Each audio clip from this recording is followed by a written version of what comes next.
In celebration of International Women's Day, Aurora Public Library welcomes you to a conversation with street nurse, educator, filmmaker, author, and social justice activist Cathy Crowe. My name is Risha Mandelkorn, and I have the pleasure of hosting what I know will be a fascinating and important evening. But first, I would like to offer a land acknowledgement. We are all immigrants and children of immigrants to Canada. We gratefully acknowledge the original caretakers of this land. Today, this gathering place is home to many First Nations, Métis, and Inuit peoples. And as we share this space, acknowledging Indigenous nations reminds us of our important connection to this land. I am speaking from the Dish with One Spoon Wampum, a covenant between the Anishinaabe, Mississaugas, and Haudenosaunee that calls upon all of us to take no more than we need, to coexist in peace with other nations, and to ensure the continuing sustainability of the land, air, and water. As settlers and newcomers, we have been invited into this treaty of peace, friendship, and respect. In that spirit, we honor all who came before us, our own ancestors, as well as all the Indigenous caretakers, named and unnamed, recorded and unrecorded. Before we begin, a few tech details. Zoom has two options for viewing found at the top right corner of your screen. You can select either Gallery View or Speaker View. You may also enable closed captioning at the bottom of your screen. And this event will be recorded as part of Aurora Public Library's archive of author events. I'm going to begin with a few opening questions to get the conversation started, and I'll then invite you to submit your questions in the Q&A. Please keep your questions on topic, and we will get to as many as possible in our time allotment. Cathy Crowe's lifelong work has been advocating for the homeless. She's a frequent commentator on issues related to health, homelessness, and affordable housing. In A Knapsack Full of Dreams, Cathy details her commitment as a street nurse and social justice activist with passion, grace, and fortitude. Her recent book, Displacement City, written with outreach worker Greg Cook, explores how COVID exacerbated urban homelessness, bringing in the voices of frontline workers and those with lived experience. Cathy is a co-founder of numerous advocacy groups, including the Toronto Disaster Relief Committee. Her many awards include the Economic Justice Award Fellowship, the International Human Rights Award in Nursing, and the Order of Canada. I first heard the name Cathy Crowe in the early 1980s when I was part of a York Region group looking at the needs of youth in our communities. Even then, housing was a big part of the problem, and every time this issue came up, someone at the table would mention the work being done by a street nurse down in Toronto named Cathy Crowe. Now, I've been following Cathy's activism, writing, filmmaking ever since, and it is a true honor to be welcoming her on International Women's Day to speak about her book, A Knapsack Full of Dreams, Memoirs of a Street Nurse. Welcome, Cathy. Thank you very much. I'm happy to be here, and happy IWD to everybody. So Cathy, for those who have yet to read your memoir, and I have to say we have your books in the library in print and digitally, so if you haven't read her books, you have to check them out from Aurora Public Library. But for those who haven't yet read your memoir, A Knapsack Full of Dreams, can you speak to both the title of the book and the origin of the term street nurse? Because I'm sure it's not an elective you picked in nursing school. That's for sure. So, the title of the book. So the knapsack refers to my actual huge black outreach bag that I would take to my clinics, my nursing clinics that were in shelters and in drop-ins, and to Tent City, for example, which was a huge encampment on the waterfront. And the term street nurse was coined over 30 years ago by a homeless man who saw a couple of us nurses at the corner of Sherbourne Dundas in the heart of downtown Toronto. We were walking back from a meeting back to our office at Street Health. It was a nursing clinic for people who were homeless. And he just yelled across the street. It was a sunny day, I remember. And he said, "Hey, street nurse." And it was meant as an absolute compliment because people did refer to their best friend, for example, as a street brother, street family. So it was an absolute compliment. And the term stuck. and and so while it doesn't encompass homeless families and children, for example, because they're not on the street, it's commonly understood to be a nurse that's practicing providing mostly health care to people that are homeless. And the title of the book came from a film that really influenced me, and it's about one of my early chapters in the book about Tommy Douglas. It's a documentary about Tommy Douglas, who we know as the founder of Medicare. He was described as having a suitcase full of dreams because he cared about good roads and he cared about good schools and also healthcare. And that's how I saw my knapsack in a way of telling my story. I talk about work I did in anti-apartheid work, fighting the return of the death penalty, nuclear, escalation, those years, and which have returned with the concerns about the Ukraine. So a knapsack full of dreams is about the hopes we can have for the future. Thank you.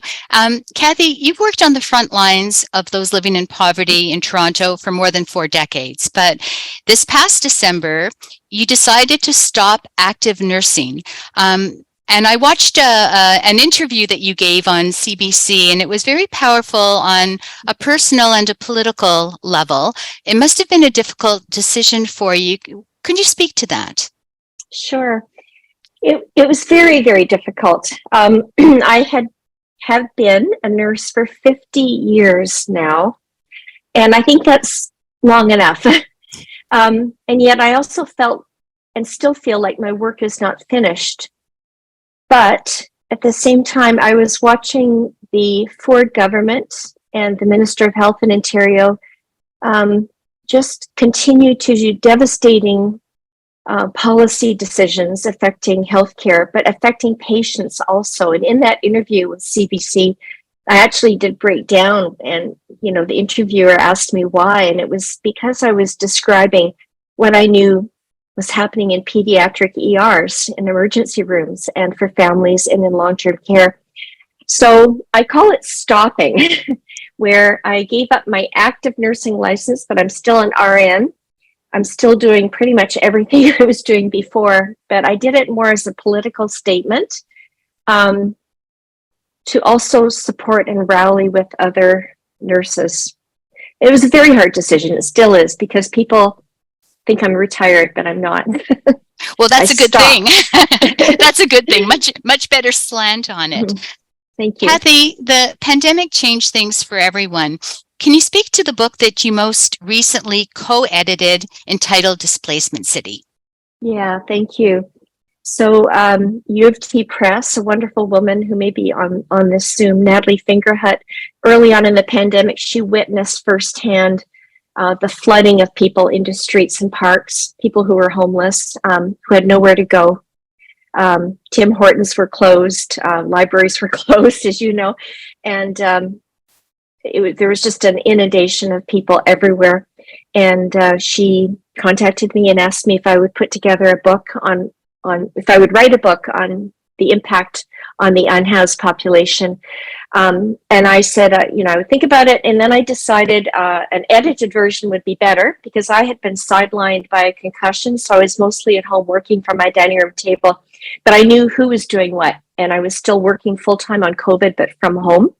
So I knew that so-and-so could write a chapter on this. Dr. Nahid Dasani would be great to write a chapter on palliative care, et cetera, et cetera. So I contacted a frontline worker named Greg Cook, who I work very closely with, and we came up with the configuration of the book.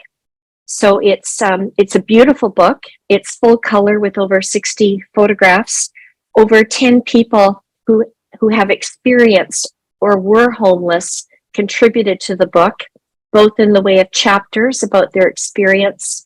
There's poetry. There's intense chapters that are about colonization, the ongoing impact of colonization, and also gentrification on the issues. There's a chapter by a young street nurse, Roxy Danielson, who I have, closely worked with.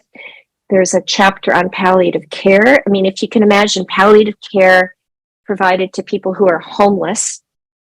And there are, two legal chapters, because during the pandemic, two different groups had to take the city to court. In the case I was involved in, it was to take the city to court to obtain physical distancing in shelters. So it's a huge array. It's a very emotional book, obviously, but powerful and I think hopeful. And it's introduced by Robin Maynard, and the sequel, the afterword, is by Sean McAuliffe, who writes for the Toronto Star. Thank you. When you wrote A Knapsack Full of Dreams, what did you want your readers to come away with after turning the last page? Yeah, I had to really think about that. I mean, I wanted to leave a legacy, because I was always being approached by students of all ages and all professions, and they always wanted to know things from me. And I remember one day saying, well, during the Cold War, when we and they would kind of look appalled, like, what are you talking about? So I realized that I had this really rich legacy. I was one of the first nurses to see HIV/AIDS patients because of where I was working at South Riverdale Health Center. Hugely active in the anti-nuclear. And so I had these, and I was a huge collector of everything. So I had boxes and boxes and files of everything, including even wristbands, where I've been arrested.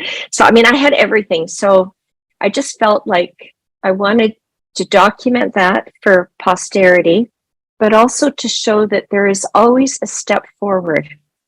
Now, last week I didn't feel like that, as we were fighting for respite sites in Toronto. But there's always something you can do and strategize on. So I wanted to give that hope. And, the first 10 chapters of the book are not about homelessness. They're about other issues I was involved in. But no matter what the issue is that you're involved in, there is a possibility to make things better. And we don't often hear that. We hear how bad things are. So I think it's important to organize. It's important to teach organizing. It's important to teach political action in a way that's not academic, like that's down to earth. So I think I've done that. I've tried to do that. Well, thank you. And at this point, can I ask you if you would kindly read a passage from A Knapsack Full of Dreams?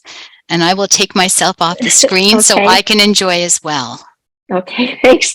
This was so hard to pick, but I'm going to give a bit of a nod to the Oscars, to Michelle Yeoh, who's up for an Oscar nomination. And I'm going to do that by reading a chapter that's called Wielding the Sword, a campaigner's toolkit in the fight for social justice. So every chapter in my book is introduced by a movie that influenced me. And this particular one is Crouching Tiger, Hidden Dragon. I'm going to skip through it a little bit.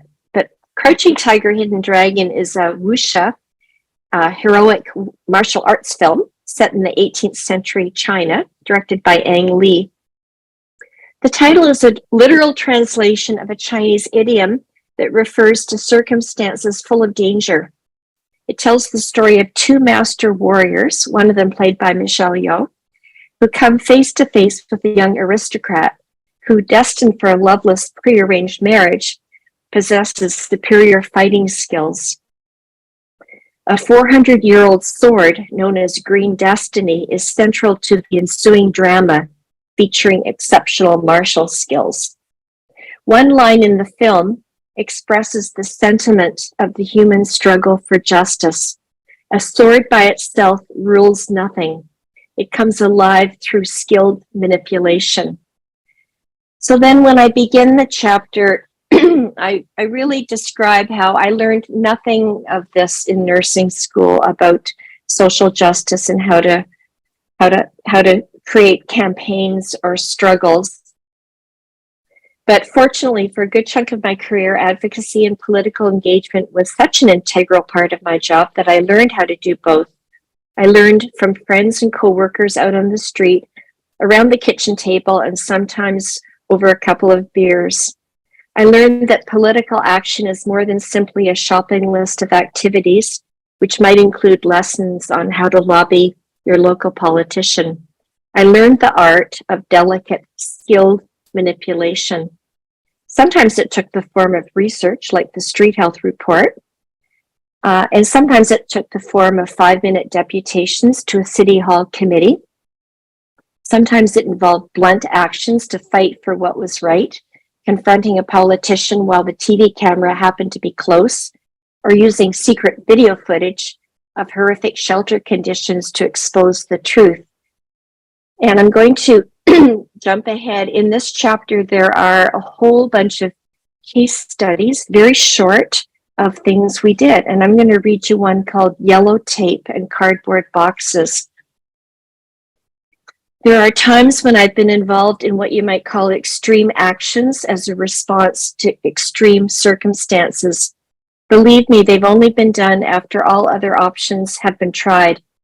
I personally asked Mayor Mel Lastman's office for a meeting 20 times over a 4-year period so I could brief him on the state of homelessness in the city on behalf of the Toronto Disaster Relief Committee. I asked the mayor in person. I asked him at his New Year's Day levee. I made requests in writing, and I even called and spoke with him once on a TV call-in show where he promised me a meeting and told me to call his office the next day, which I did. I never got a meeting. As a result, Mayor Lastman received an unusual delivery. In 2000, a young woman, early in her teens, died in a wooded valley in Toronto. She burned to death in her outdoor encampment. Bob Rose, a friend and outreach worker, was emotional and outraged by her death, and he suggested we go to the location where she died because it had been left in disarray. We planted flowers and cleaned up the site.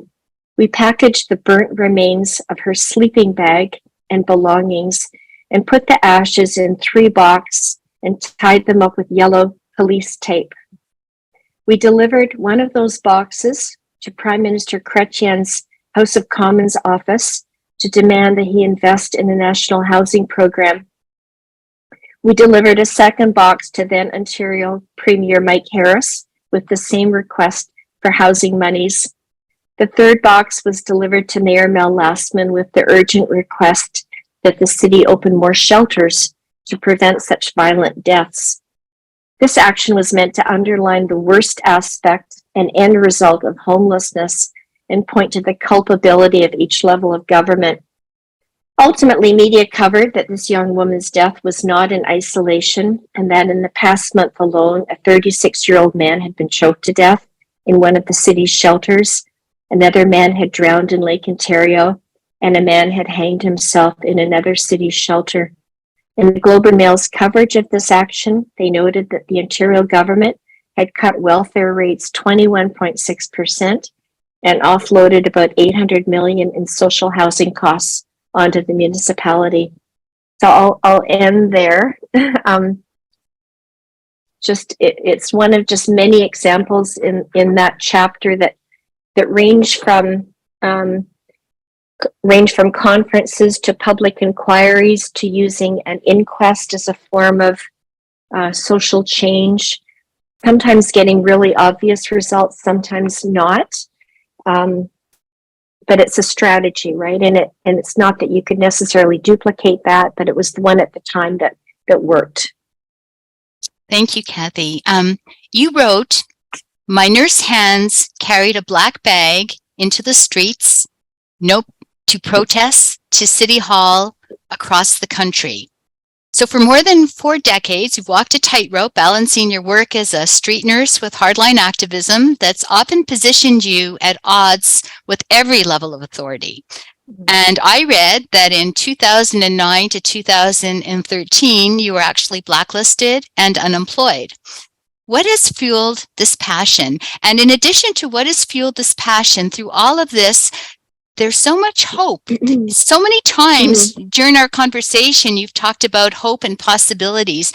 What has fueled your passion and what continues to give you hope? Well, I don't always feel hopeful, that's for sure. It depends on the timing and who I'm able to work with, how I can be reminded of the victories. We always celebrate the victories. And as I said earlier, there's always a way to fight back and keep moving forward. It was a very demoralizing time when I was unemployed, because I was actually still working, but I was unemployed, but I still kept part of doing coalition work, etc. And there's a whole chapter on that in my book, and it's based on the movie Silkwood. Not that I was trying, like Karen Silkwood, to stop a nuclear disaster, but she was silenced, right? And I was silenced, and I think people will be surprised at the way I was silenced. And it was actually other people that had to tell me, Cathy, you're being blacklisted. And it was because of, and people did, organizations did tell me that they felt if they hired me, they would lose provincial funding. And I was, one of the most experienced street nurses in the country. So what keeps me going? Well, I don't really know. I mean, I just think I know the issues and I know how I can contribute. And I try to keep healthy and keep learning and keep moving forward. And when I get stuck, I have a couple best friend colleagues who taught me everything. One of them is Barrett German. And, I speak with him regularly still. He's retired, but just to say, what can we do now? What can we do with this? Because we're in a big problem in Toronto and in Ontario and on a whole bunch of fronts. So there's not really a special answer. I get a lot of support, and I've got grandchildren. There's nothing quite like grandchildren's, right? And so the dedication in my book it's not specifically to them, but I'll just mention that because I think it's 3 words that says volumes. Heart is justice. To me, that says so much. And he said that to me when he was 4. And I don't know where that came from, but it just happened. And so, I mean, I just think justice is what we care about. And no matter what the issue is that's close to your heart, that's what keeps you going, right? Well, Cathy, it's time to chat with our guests. As a reminder, please type your questions into the Q&A at the bottom of the screen. Please keep them short and on topic, and we'll try to get to as many as we can in the time that is allotted to us. So I'll keep an eye on the Q&A. If you have a question, short question, please type it in.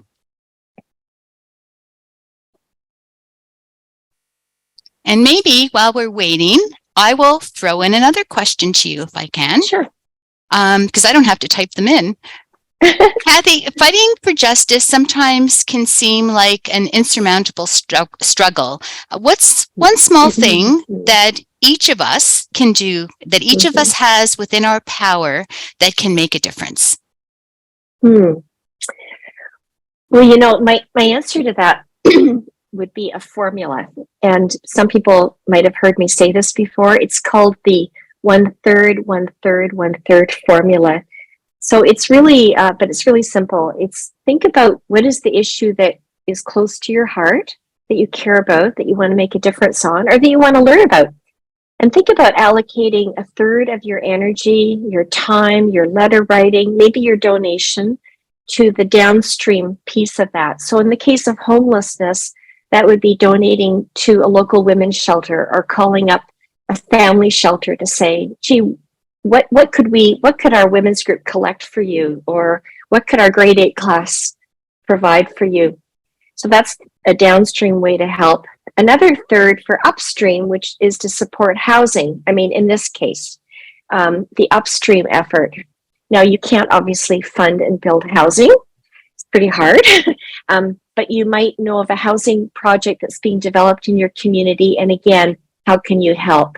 So there's very few being built, but there's always something happening, and you just need to dig them out and find them and support them. And that could be, supporting them by writing a letter to the newspaper or supporting, letting the local politicians know that you support that housing, that social housing coming into your neighborhood. And then the other 1/3 on advocacy. So what are the advocacy groups in your community that are fighting overall the issues?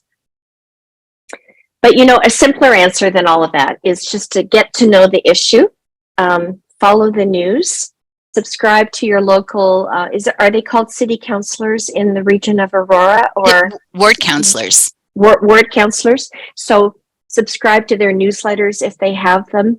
Make sure they know who you are and what you care about, and that could range from needing speed bumps on your road to issues around homelessness. So that, like, know who they are and follow their issues and speak up. And the same with your MPP, your provincial rep, and your MP, your federal rep. Thank you. We have some questions coming in. Can you speak to one of your victories in the housing struggles? Yes, I think, excuse me, I think my favorite one to tell you about is Tent City. Tent City was an encampment of about 150 people, 150 on the waterfront in the early 2000s. And if you go to my website, cathycrowe.ca, there's a movie called Shelter from the Storm that is free to watch. And believe me, it's a high drama documentary. It's very exciting. So we supported Tent City. Our coalitions supported Tent City. We were there almost every day, including weekends. Jack Layton was there with us frequently. All the media were there. It was a valuable piece of land. It would have been home to the athletes' village if Toronto had gotten the Olympics, and now other things are happening there.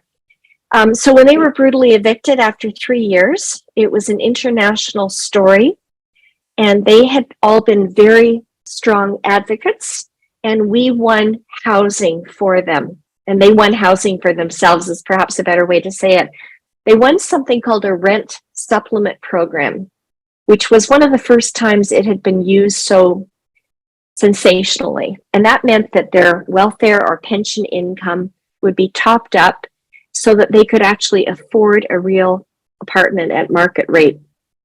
And it was managed by Wood Green Community Services.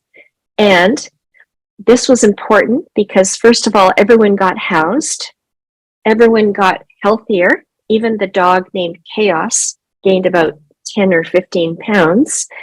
But it showed the entire country that it was wrong to say that unhoused people choose to sleep outside, because everyone, when they were offered a home, took a home. Some people went back to school, some people reconnected with family. And most of their stories are told in my very first book called Dying for a Home. It's like an oral history of each person. So that's the big one. And I really feel we could have had victories with the encampments during the pandemic, but it didn't all configure in the right way. So we didn't. Well, picking up on that, the next question is somewhat similar, but I think we want to hear your lived stories. What is one of your biggest success stories on behalf of the street people?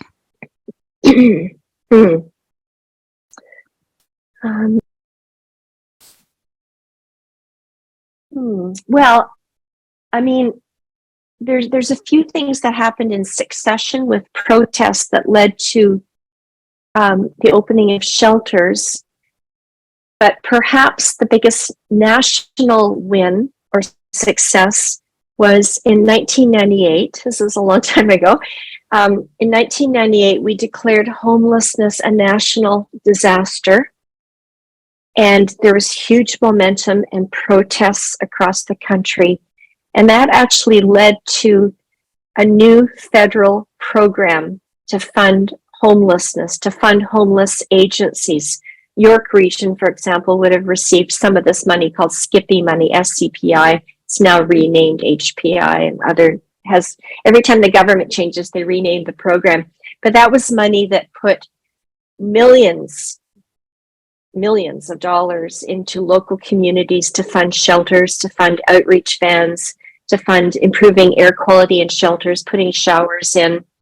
So that immediately made homeless people more comfortable, but they remained homeless. So it was a failure in that we did not win back a national housing program. But how often in your lifetime do you ever see a new federal program?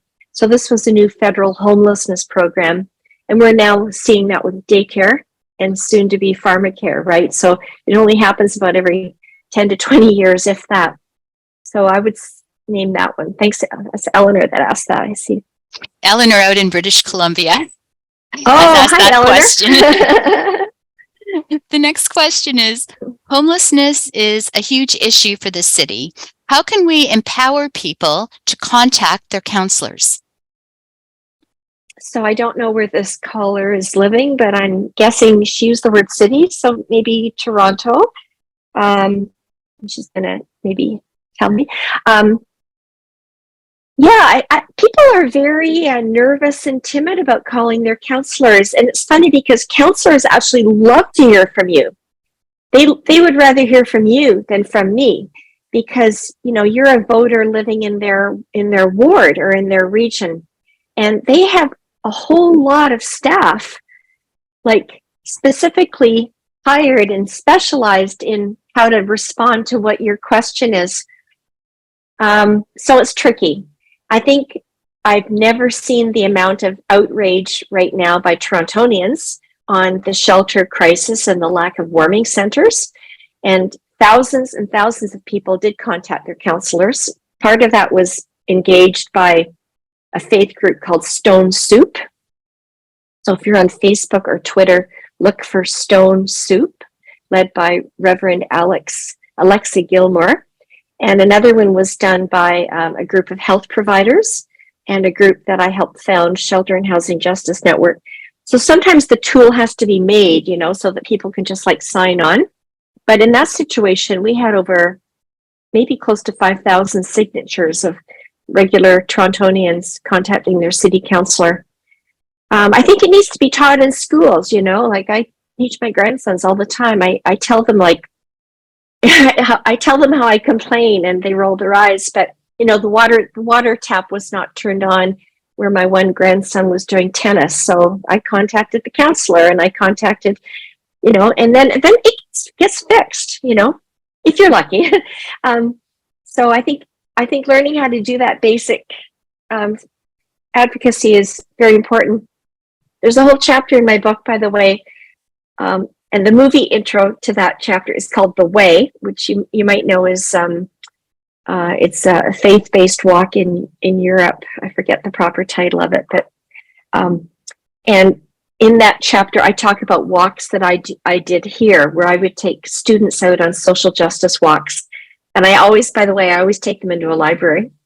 And it's quite interesting because they don't know sometimes what libraries do. Like there's ESL classes, there's this and that, there's a free phone, there's washrooms, And I would take them into City Hall, though, specifically to meet Adam Vaughn as a counselor, to meet Josh Matlow, or to meet Joe Cressy, Board of Health Chair. And it's really important to invite students into places like that so they're not intimidated in the future. Thank you. The next question is, what can the average person do? I am sad and frustrated by Bill 124 and have reached out to the Ontario government, but it seems they are tone deaf. I know this is not directly associated to homelessness, but it must have an effect. Well, it does. And Bill 124 is, of course, the, how to phrase it, it's the legislation that's preventing nurses in particular from having proper raises in salary. And if you're on social media, follow some of the leaders on that campaign right now. That would be Ontario nurses. There are a lot of nurses. If you can always text. There's a way to contact me on my website as well. I can give you some names. I think keep writing to your MPP specifically as well. That's important. Fortunately, I've never seen doctors speak out so much on behalf of nurses, and they're doing it all the time, every day, everywhere. Everyone is. And of course, there's the Ontario Health Coalition. If you're not on the mailing list for the Ontario Health Coalition, check out their website. They produce regular, very frequent, detailed, e-messages about what's currently happening and what people can do.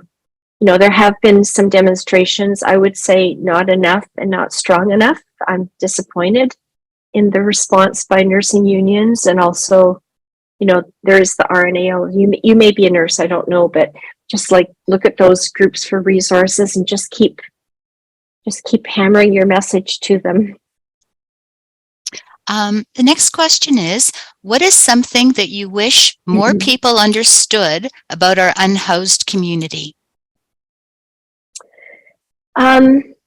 Well, there's a few things. In fact, so I write a monthly column on rabble.ca, RABBLE, rabble.ca. And usually my column idea comes to me in the middle of the night. And last night it was at 3 a.m, and I got up and started writing because I couldn't sleep. And I still haven't quite figured out how to phrase it, but I don't think, because it's hard if you can't see it, if you're not there. It's very hard to understand that essentially the unhoused population, not just in Toronto, is living in hell and living in fear and living in worsening health and risk of death. When I first began this work, I knew the name of every single person on the homeless memorial, which is outside of the Eaton Centre. And there used to be maybe one death a month or every couple months. Now it's between 12 and 15 every month.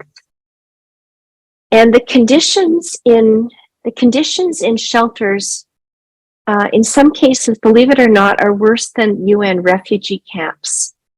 And it's very difficult to show that, which is why in the past I have been involved in some secret video footage to try to show that. So I think what the biggest thing people don't understand is there's a lot of talk about right to housing, but there's not a right to shelter. We actually have a right to housing now in legislation, in federal legislation, which is a joke because it's clearly not happening. But we don't have a right to shelter. And, I wrote a column a couple of months ago that linked displacement. We use that word displacement very purposely in our title for Displacement City. It's been happening for a long time with colonization, with genocide, with what's happened in residential schools. And it's happening now. Right now, in the fact that the city of Toronto opens warming centers and then closes them when it's 1 degree, and then like every time that happens, people are displaced. And the phrase Russian roulette is not appropriate to use, I imagine, but it's like the city politicians and bureaucrats are playing with people's lives. And that's what's very hard to get across. I mean, I think it's beginning to get across to people because I am seeing more momentum in the population than I've ever seen before. Would you mind speaking to the importance of deputying at city council meetings? That would be a lovely concept. I know actually we're not allowed to do deputations at city council meetings in Toronto, but I think you're probably referring to the various committees of city council. So for example, there's the Board of Health. Different municipalities have different committees. I'm probably going to name some that don't apply to your region in Aurora, but in Toronto, a couple of the committees, there's the TTC Commission, there's the Police Services Board, there's the Community and Economic Development Committee. They are really very difficult places to spend time because you have to sign up, there's virtual that, if you do go in person, you could be there all day, especially if you're there for a topic that they don't really want you to be there for. And I'll just give you one example. At the Board of Health last month, a whole bunch of us gave deputations. A lot were there in person, some were online doing them. we were trying to get the Board of Health to declare a public health emergency on homelessness and to open emergency 24/7 warming centers that would stay open right till spring. There were ER doctors there, emergency room doctors.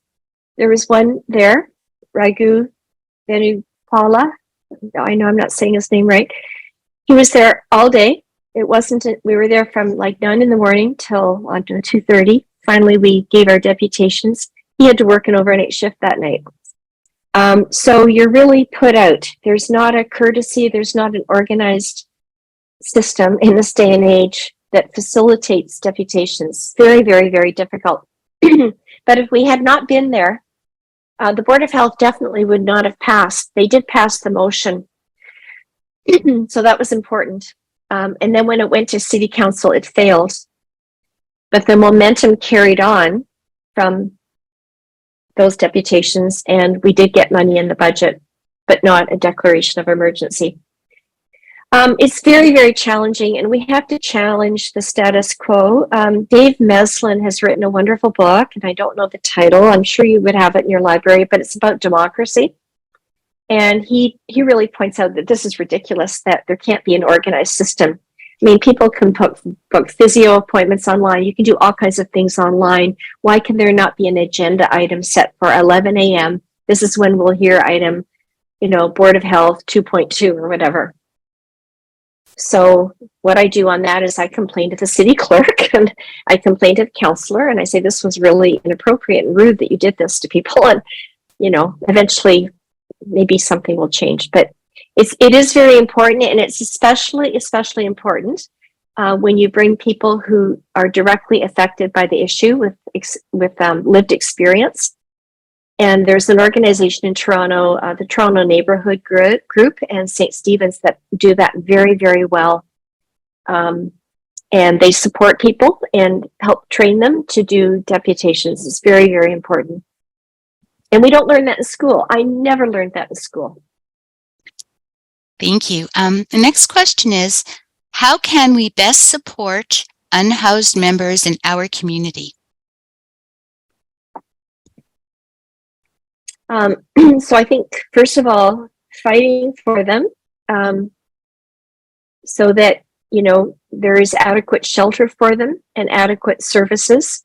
And if you have encampments in your community, that they are protected and counselors and police know that they better not be evicting, and that you find local groups that are providing the support there. I'm not suggesting that people just randomly go into encampments, but people have done a great job at it, actually. But it's easy to find out who are the community agencies that have experience with mental health, with harm reduction, that might need supplies, and you can support them.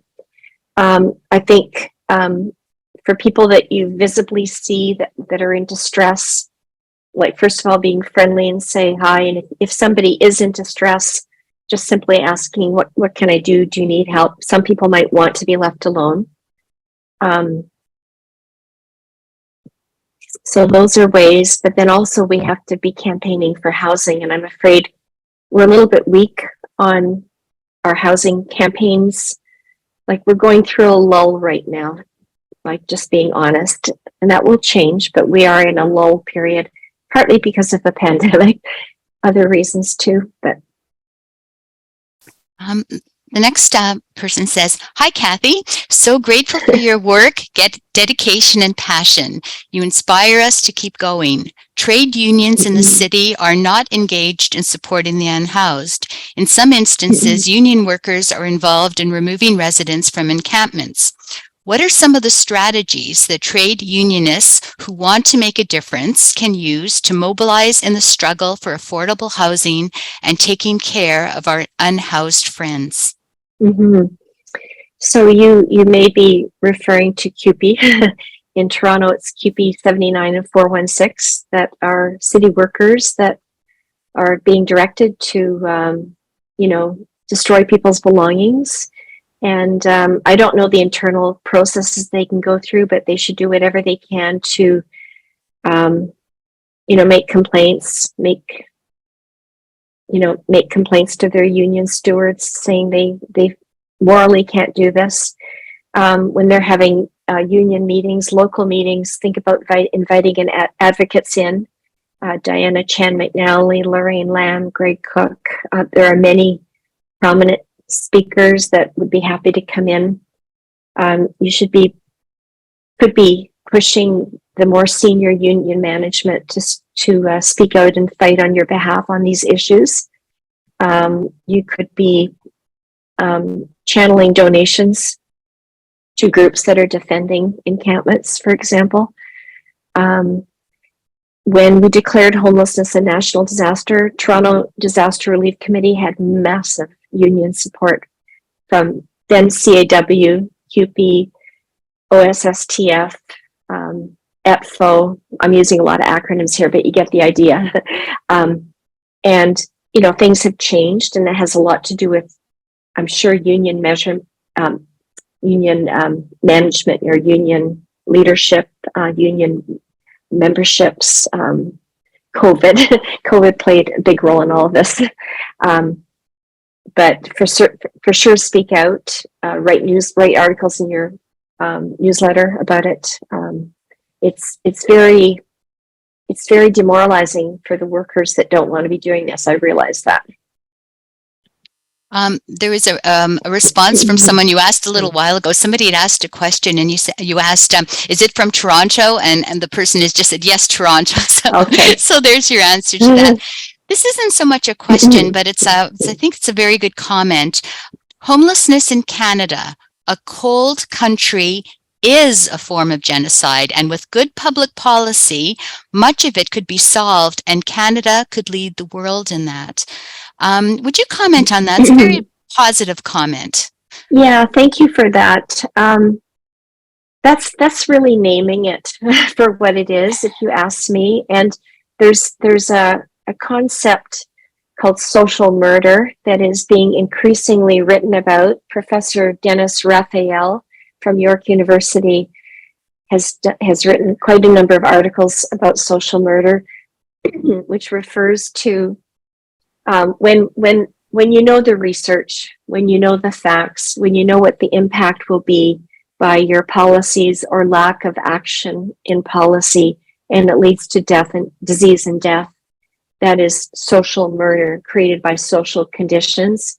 And many academics and physicians and nurses and frontline workers subscribe to that term, and would, I think, subscribe to the term genocide, especially with respect to Indigenous populations and Black populations that make a higher proportion of the homeless population in many parts of Canada. And we could be a leader, absolutely. We once had a national housing program, and that's the other main story in my book of hope. After World War II, we created a national housing program like Medicare. And when we had that program, we built 20,000 units a year across the country. And in Toronto, we built 3,900 a year. And that program was destroyed in 1993. So we've been without that. That and the welfare cuts are the two number one reasons that we're in this state of crisis and the situation that we're in. Okay, thank you. A couple of people are calling in with the title. We have a very well-read audience here. Dave Meslin's book is called Tear Down, Rebuilding Democracy from the Ground Up. That's right. That's right. Thank you. Everyone I always get caught out from people who know the collections more than I do. If there's anybody who has not asked a question yet, you've got a couple of minutes to put it in. We're trying to give everybody an opportunity. So if you haven't had a chance to ask a question, please go ahead. And we'll just wait a couple of moments. While we're waiting, I'm going to ask another question, if I might. So you said you're still working, but you've officially changed. What do you see in your future, without overstepping my question? Where do you see your work taking you now? Oh, I don't know. I think I need to be a bit more streamlined in terms of how I allocate my energies. I'm still based at TMU, which is the new name for a famous downtown Toronto university, Toronto Metropolitan University. I'm there in the politics department until June, when my contract ends. I'm there as a public affiliate, so the university can use me for speaking engagements, etc. And I can take students out to teach them. I think I'd like to do more of that, but in a strategic way. I'd like to be more of an advisor and mentor to groups, but I think the dearth of housing advocacy, specifically on a national housing program, is where I need to put my directions. We once had a very vibrant housing campaign across the country to try to get a national housing program, and not a lot of people are working on that, or the ones that are doing it from a from a frame of reference that really is only about trying to house people with mental illness or addictions. And I would rather it be housing for all, so that we're looking at housing for families and children, housing for seniors, people with disabilities, students, etc.